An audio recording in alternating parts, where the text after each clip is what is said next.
The old mansion had been abandoned for decades, its grandeur and beauty slowly being consumed by the passing of time. The once manicured lawns were now overgrown with weeds, and the sound of crickets filled the air as the sun set over the decaying estate. As night began to fall, a faint hum echoed through the empty halls, a sound that seemed to grow louder with each passing moment. In the midst of this eerie silence, a lone figure emerged from the shadows. Emily, a renowned historian, stood at the entrance of the mansion, her eyes fixed on the grand wooden door as it creaked open with a sigh. She stepped inside, her footsteps echoing off the walls as she made her way deeper into the heart of the mansion. The air inside was thick and heavy, filled with the scent of decay and rot. Emily's eyes adjusted to the dim light, and she saw the outlines of a grand staircase curving upward like a ghostly ribbon. She began to ascend, her footsteps quiet on the worn carpet, as she made her way to the second floor. It was there that she found it, a beautiful old music box, sitting atop a dusty dresser in a room that seemed frozen in time. As she lifted the lid, a soft, ethereal melody floated into the air, its beauty and innocence at odds with the dark and foreboding atmosphere of the mansion. But it was not just any song, it was a different one every night, a fact that Emily discovered as she listened to the box play on through the evening.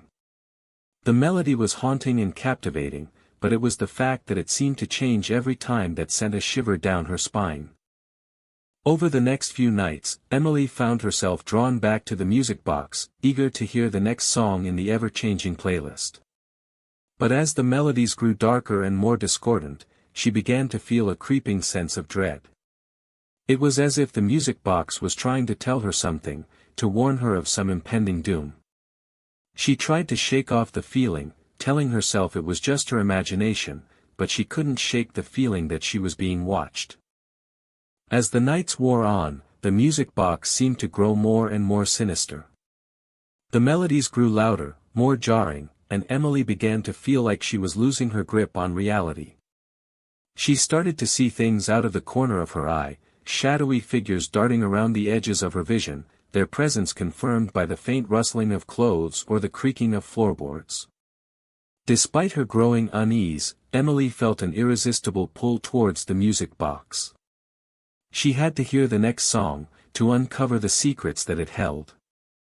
And so, she continued to return to the mansion, night after night, her heart pounding in her chest as she listened to the box play its maddening tunes.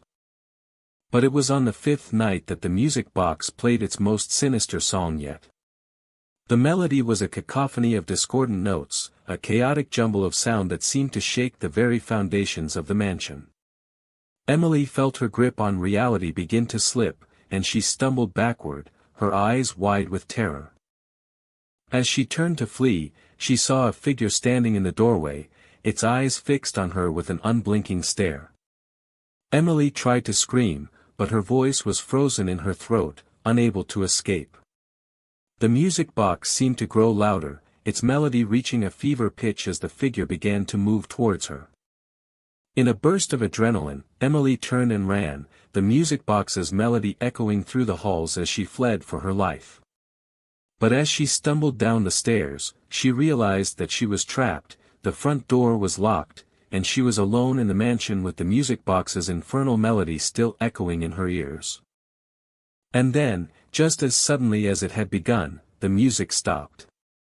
The silence was oppressive, heavy with an unspoken threat. Emily stood frozen, her heart pounding in her chest, as she waited for the inevitable. But it was then that she heard it, a faint whisper, a soft voice speaking a single word, "Mine." As the word hung in the air, Emily's eyes widened in horror, and she realized that the music box was not a simple toy, it was a key to a dark and sinister world, a world that had been waiting for her all along.